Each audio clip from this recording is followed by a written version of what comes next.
Subscribe now और video को and तक देखना।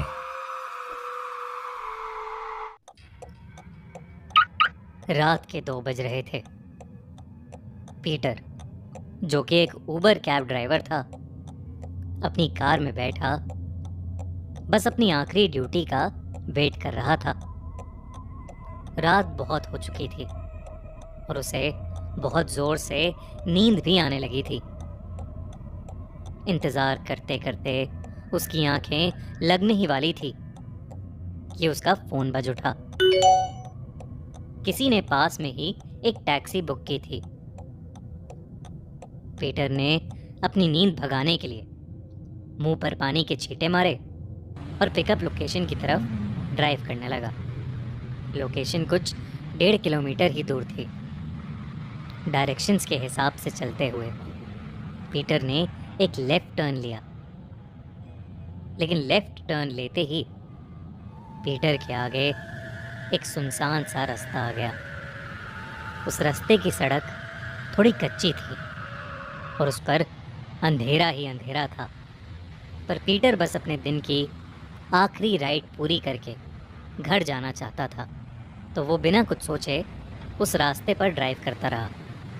बुकिंग किसी राजीव के नाम से थी, पर पिकअप लोकेशन के पास पहुंचते ही पीटर को एक लड़की दिखाई दी। नीले रंग की सुंदर सी वेस्टर्न ड्रेस पहने उस लड़की ने पीटर को अपने हाथ के इशारे से रोका। ऐसा लग रहा था कि वो लड़की किसी लेट नाइट पार्टी से आ रही है या किसी पार्टी में जा रही है। वो लड़की गाड़ी की पिछली सीट पर नहीं बल्कि फ्रंट सीट पर जाकर बैठ गई। पीटर को ये बात थोड़ी अजीब लगी, क्योंकि अक्सर जब पैसेंजर्स अकेले होते हैं तो वो पीछे वाली सीट पर ही बैठते हैं, खासकर लेडी पैसेंजर्स। पर पीटर ने इस बात को नज़रअंदाज किया और ट्रिप स्टार्ट कर दी। उस लड़की की ड्रॉप लोकेशन 7 किलोमीटर दूर एक हॉस्पिटल की थी। हॉस्पिटल का एड्रेस देखकर पीटर से रहा नहीं गया और उसने लड़की से पूछा कि वो इतनी रात को हॉस्पिटल क्यों जा रही है, क्या सब ठीक तो है। पहले तो उस लड़की ने पीटर को अनसुना कर दिया और उसे कोई जवाब नहीं दिया, लेकिन कुछ दूर जाकर उसने कहा, मेरे हस्बैंड उस हॉस्पिटल में एडमिट हैं। ये सुनकर पीटर को उस लड़की के लिए हमदर्दी महसूस हुई। गाड़ी में बैठी वो लड़की बिल्कुल चुप होकर बस खिड़की से बाहर देखे जा रही थी। पीटर को समझ आ गया कि वो लड़की परेशान है और शायद इसीलिए ज़्यादा कुछ बोल नहीं रही है। पीटर भी उसके बाद ज़्यादा कुछ नहीं बोला और गाड़ी चलाता रहा। कुछ देर बाद उस लड़की ने फिर से कहा, आज ही के दिन 2 साल पहले मैं और राजीव ऐसे ही एक रात एक पार्टी से वापस आ रहे थे। बहुत खुश थे हम। उस दिन भी हमने एक कैब ली थी, लेकिन इतना कहकर वो लड़की चुप हो गई। पीटर ने कहा, लेकिन क्या? पर वो लड़की कुछ नहीं बोली। पीटर थोड़ा घबराते हुए उसी की तरफ देख रहा था कि अचानक पीटर का ध्यान गाड़ी के रियर व्यू मिरर पर पड़ा और उसके होश उड़ गए। वो लड़की रियर व्यू मिरर में दिख ही नहीं रही थी। ये देखने के बाद पीटर के पसीने छूटने लगे, क्योंकि उसके साथ जो लड़की बैठी थी वो कोई मामूली लड़की नहीं बल्कि शायद एक भटकती आत्मा थी। पीटर ने अपने बौखलाए और बेचैन मन को किसी तरह शांत कराया और हिम्मत से काम लिया। उसने एक तरकीब सोची। पीटर ने अचानक से गाड़ी के ब्रेक लगा दिए। एक जोर के झटके से गाड़ी रुकी तो वो लड़की पीटर को गुस्से से देखने लगी। फिर डरते हुए पीटर गाड़ी से उतरा और गाड़ी चेक करने लगा। उसने सोचा कि वो बोल देगा कि गाड़ी खराब हो गई है, और फिर वो उस लड़की को दूसरी गाड़ी में बिठा देगा। लेकिन जब वो वापस मुड़ा तो वो लड़की उसकी गाड़ी में थी ही नहीं, बल्कि वो आसपास कहीं नहीं दिख रही थी। पीटर को अब बहुत डर लगने लगा था। वो जल्दी से गाड़ी में बैठा और अपनी कार स्टार्ट करके वहां से तेजी से निकल गया। उसे बस अब जल्द से जल्द घर पहुंचना था। लेकिन अचानक उसकी गाड़ी के सामने वही लड़की आ गई।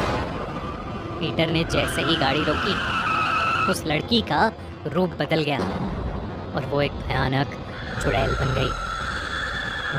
पीटर ने फिर हिम्मत की और गाड़ी स्टार्ट कर दी और वो गाड़ी को उस चुड़ैल के पार पार ले गया।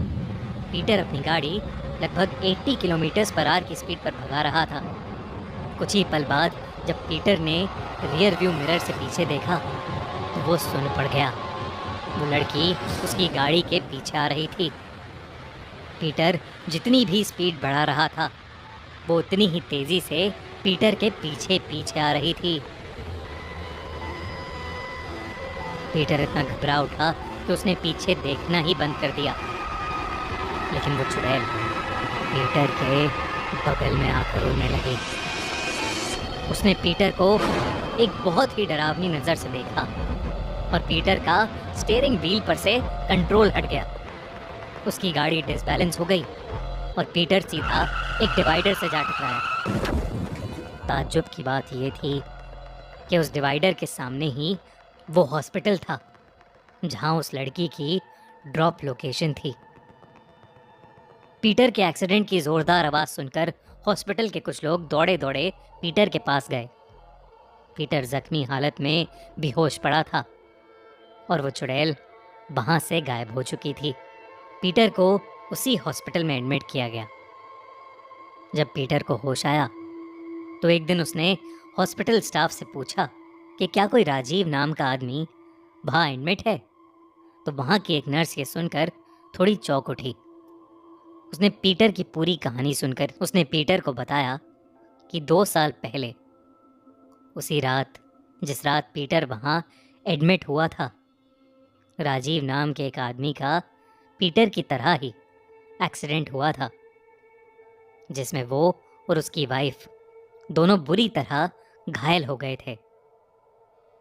राजीव तो नहीं बच पाया था, लेकिन उसकी वाइफ को डॉक्टर्स ने बचा लिया था।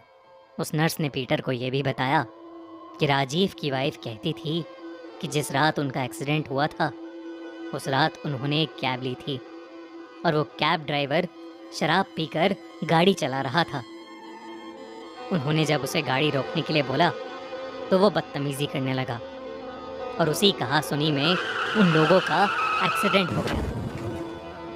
कुछ समय बाद पता चला कि राजीव की मौत का सदमा उसकी वाइफ पर कुछ इस तरह बीता कि उसकी वाइफ ने भी एक गाड़ी के सामने आकर अपनी जान दे दी। ये सुनकर पीटर का दिल कांप उठा। वो शराबी कैब ड्राइवर और कोई नहीं बल्कि उसका सगा भाई था, जो उस एक्सीडेंट के बाद अपाहिज हो गया था। उसे नहीं पता था कि उसके भाई की वजह से 2 लोगों की जानें जा चुकी हैं। उसे समझ आ गया था कि उसके एक्सीडेंट की रात वो जिस औरत से मिला था वो राजीव की पत्नी की आत्मा थी और शायद वो उसे अपने भाई के किए का बदला ले रही थी। उस रात पीटर की जान तो बच गई, लेकिन उस रात के बाद से पीटर ने फिर कभी कैब नहीं चलाई, क्योंकि पीटर शायद ही कभी अपने साथ हुआ ये भयानक हादसा